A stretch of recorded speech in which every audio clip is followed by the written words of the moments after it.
show you around the bathroom suite. This is, if this was my home, this is the bathroom suite that I would have because it's durable. It's kind of a neutral fashion as well. Look at this.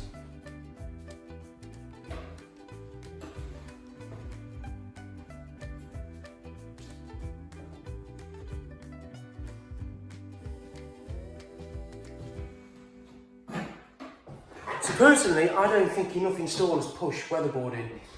I mean, this is perfect. You've got weatherboarding for the boxing, the strips. This will never age. This will never age. You'll never get joint problems. You'll never get scale build up on the tiles. This is perfect. And the good thing is they've only done half boarding here. So, you know, every 5 years, every 10 years, they can repaint and now remodernise and uplift the bathroom suite. Chrome radiator. Remember, chrome radiator, you've got to have good water quality.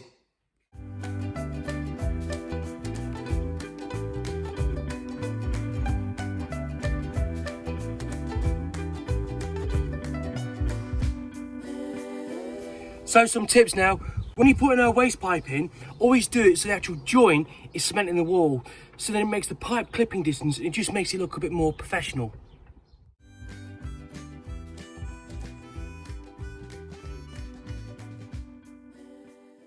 We have an electric boiler, white expansion vessel for unvented. Here we have a composite valve, which is a pressure reducing valve, pressure release valve, temperature release valve in the cylinder. Here we have a balanced supply. Here a ton dish within 600ml. Automatic air vent. Cylinder start. Here we have two motorised valves. I love to see motorised valves in line like that. How professional. How neat. Filling loop, there's your pressure gauge. Always show the customers where the pressure gauge is. So it impresses them as you're displaying professionalism. Here's the damp-proof membrane they've had done. And if you look here, this is growth, look, from weeds and plants because it's got that bad. So I'm going to let this air out more. Skirting board off. The pipes are now chased the wall, so the plasterboard can be replenished here. The skirting board can now hide it, so when you walk in you don't see the pipes, you'll just see some neat skirting board. This can be bricked up. Behind the pipes you've got a form of bubble wrap. That's to protect it from freezing and from corrosion. So we've done the toilet supply, clipped it to the wall. Always clip your pipes because it stops water hammer and vibration. Isolation there.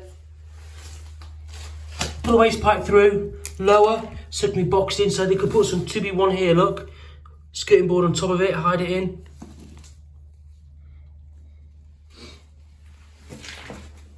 So, I'm going to first fix the waste pipe, and then what I'm going to do is I'm going to take this unit out,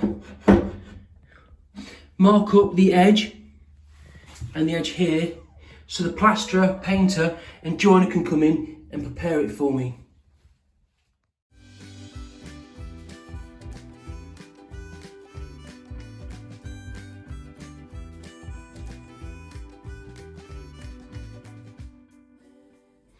So when I first came to look at this, there was a lot of damp, and these pipes were on top of the skirting. It looked awful, and then you've seen the bathroom suites; they're gorgeous, aren't they? So this is the room where the guests would visit. So I wanted this to look really good. So yeah, so the skirting boards came off.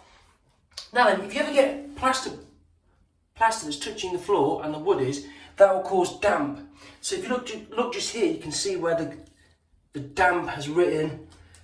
There's all the salts and the plaster coming out through the damp. So I'm back, taking all the old stuff out, move the pipes to the back of the wall so they've been boxed in. Skirting should just about hide that now, look. That's got insulating behind the pipe so the concrete and the brickwork doesn't touch the copper.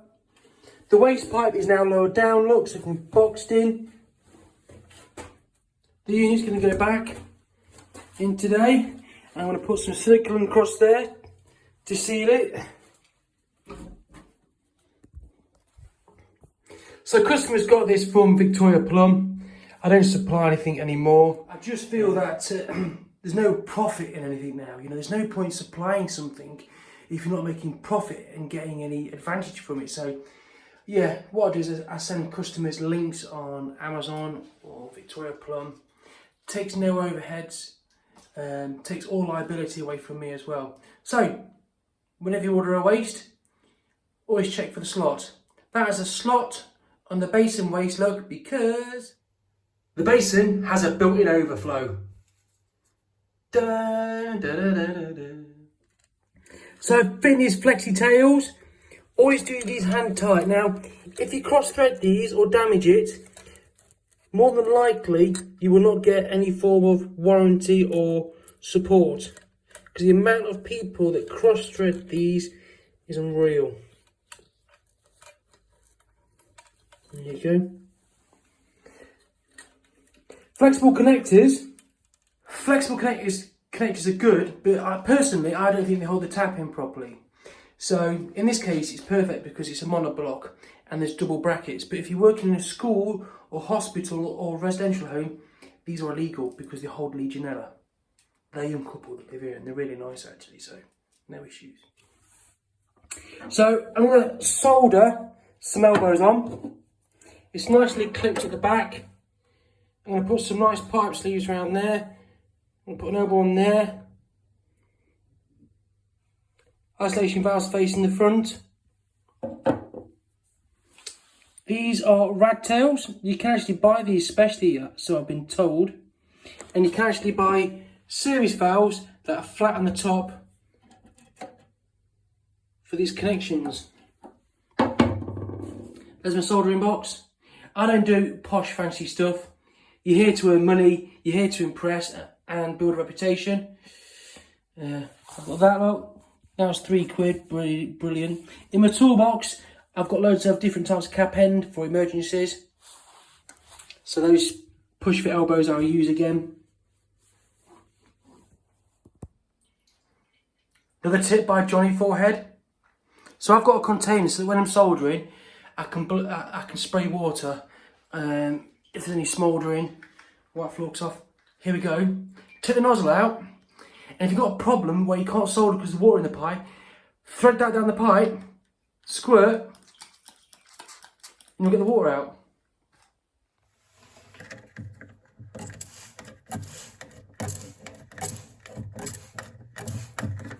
Loving this stuff by Victoria Plum. So there's the unit. The pipe's been first fixed, but it needs to move further back. I'll cut this back out here, so I'll probably put some glue on it. But check this out, look. Check this out. This is absolutely fan-dabby-dozy. So it comes pre-made up, look. Woohoo! That screws on there like so.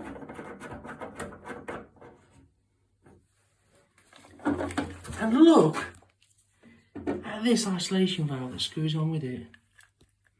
That's actually good quality. Do you know what? Usually I sling these away because I don't trust them.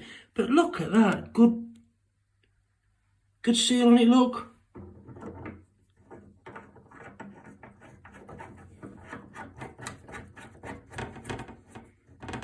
And then you've got the flush pipe. The washer and the olives it. Flush pipe cone.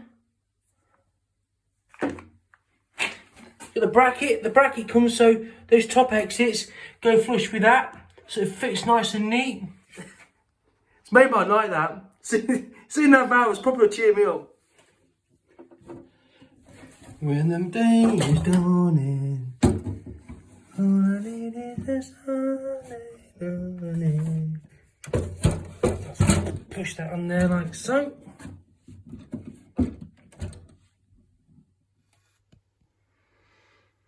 System's now on. So these flush pipes need to go inside the siphon 3.5 centimetres. Not too much, but just enough to create a seal. So flat operated valve to connect onto now. So there's the connection. It's a copper olive going to a plastic thread. So to connect onto that plastic fitting, the thread is plastic and they're really easy to break, cross thread. So I've tied up the olive using a brass fitting first. So it seals the olive onto the pipe, so it's got the crunch and it's compressed onto it. So now I'm going to put a bit of PTFE on it, look. So now I'm going to hand tighten it up to the plastic thread several turns, then give it a nip. What I've done is, rather than use loads of fittings, I've used a bending spring. Da! So you can tell it's a bending spring because it's got a long radius bend on it. It takes 2 minutes, get the spring out, put it in, boom, it's done, isn't it? No issues.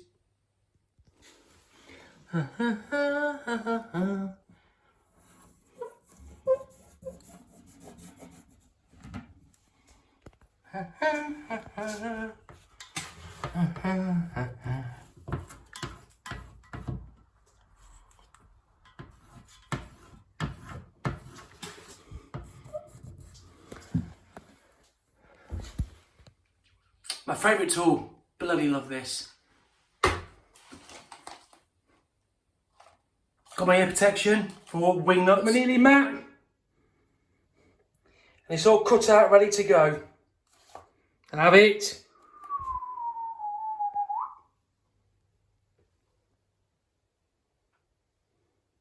Back over here. So I'm doing this waste pipe. These tools are brilliant. Deburrers and chamfers, look. $2.50. Look how good that is, look. Make your life a lot easier. So usually when it comes to toilet pans, you can just silicone them down. Or buy the L-shaped brackets to go through. This time I'm actually going to screw it down to the floor. It's got a nice formation on it, look, nice and flat. So with this, you've got two choices. Sharpen a pencil or dint the concrete going it through, and then pull the pan out of the wall, just to eliminate any risk of damaging the pottery. And it goes. Put the raw plug 1/2 inch below the surface, so when the pan's in, it's easier to locate the screw hole. I'm going to put some silicone on that, just to seal it a bit better. Clean all around there.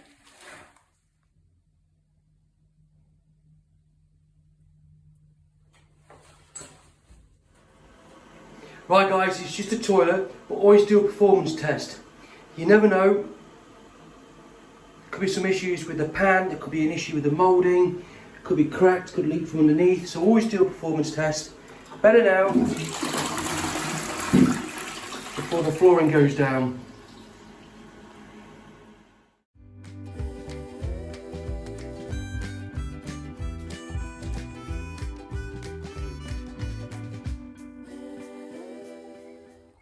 Look at this for earthing. TT earth in there. Whenever you drain down, always inspect the drain off washer before you refill. Could save you a lot of time and a lot of hassle and a call out.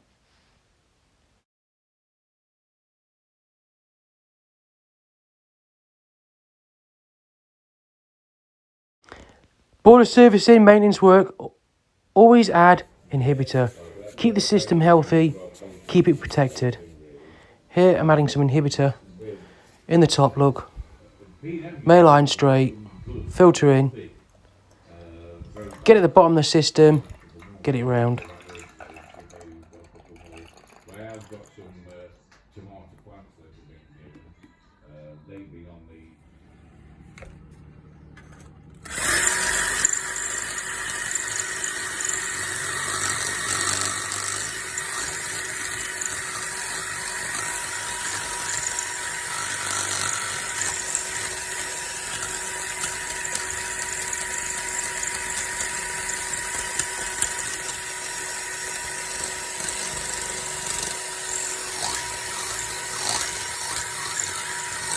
This job was a nightmare to fit the new taps. Had to take the dishwasher out, make the hole larger. This one took absolutely hours. I'm changing that valve today. It's sticking in the heating mode. Straight swap. There's an automatic bypass, look. It's not really needed for mid-position valve. How good is that?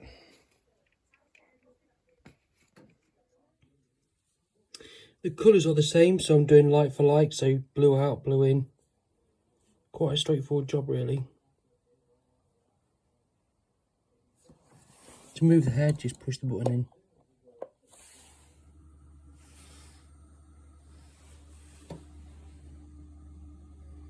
That's heating some.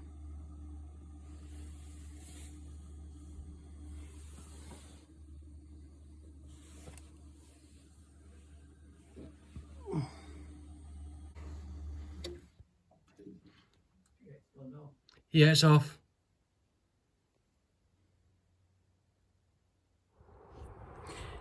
So I've been to collect some wood now, got it cheap, because in my summer house, huge shed, I want to hang boilers using scaffold poles, and I aim to do training courses from home at a real good price, just to really cover costs and get the cost back for the Warriors charity page and stuff. So yeah, I've got some scaffold on the top of the car, just a bit of a pointing out on tying stuff up. So tie it to the side, go down, across, up, down, and then what I do is I pull it across here and I yank it.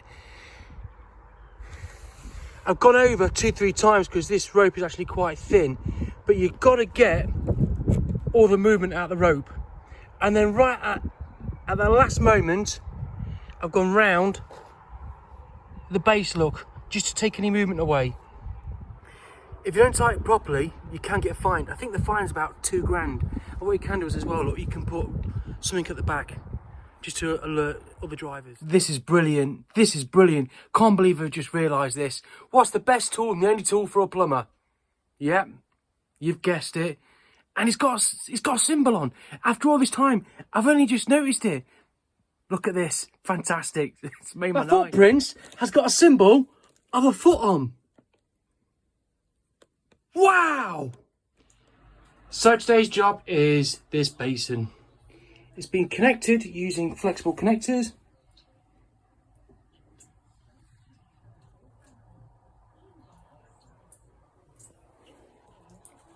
It's kind of an outside tap. So flexible connectors are becoming quite popular, and they are being banned really in certain places like hospitals and schools because they harbour bacteria. But my biggest problem with flexible connectors is they don't hold the tap. The tap's always become loose. Like, look at this, look. So in this case, I'm fitting an outside tap and I'm making the connections in copper with service valves.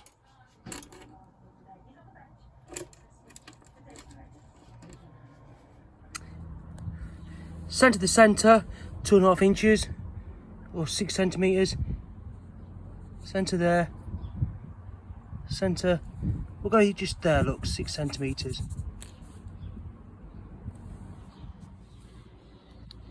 Line the tube up so it's in line.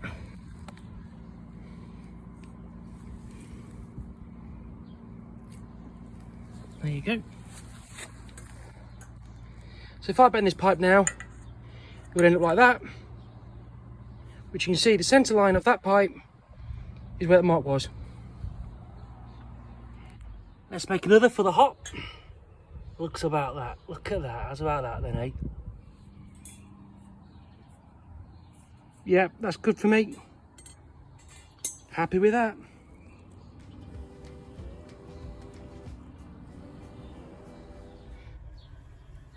I'm putting some jointing compound on because it's got paint on the pipe and it's pretty old. Don't want to take any risks. Get yourself one of these box spanners. They're absolutely superb. These for back nuts on basins, ball valves and basin and bath taps, look. Gives you a good firm grip. Makes it a lot easier. This has saved me so much time and efforts and hard work. Go for it, guys. It's brilliant. So here I fitted a lever isolation valve just because they're quite elderly. Spherical valves either side. Sleeve the pipe coming through. Double check valve. All 3 screws in, and it comes down so it can drain down as well. Turn the water back on. When you turn back on, make sure that packing gland is dry, not leaking. So give it a nip up.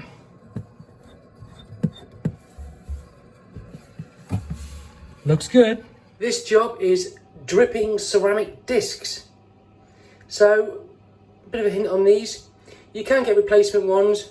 You measure the length of the spindle, the distance from the top of the spindle to the base, and you can get replacements. There's loads of these available. So first hint, make sure the hot is on the hot tap. The other thing you can do is take the discs out and just put some grease underneath them.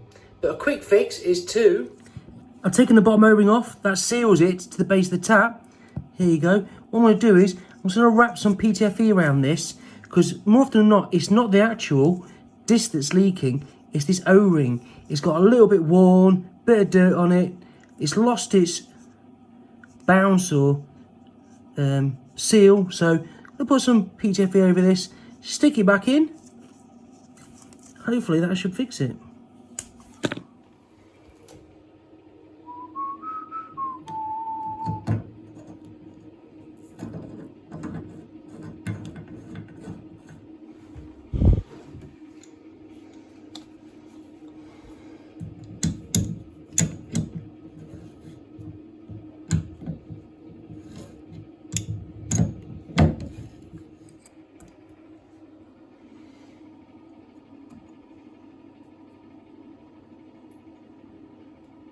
No.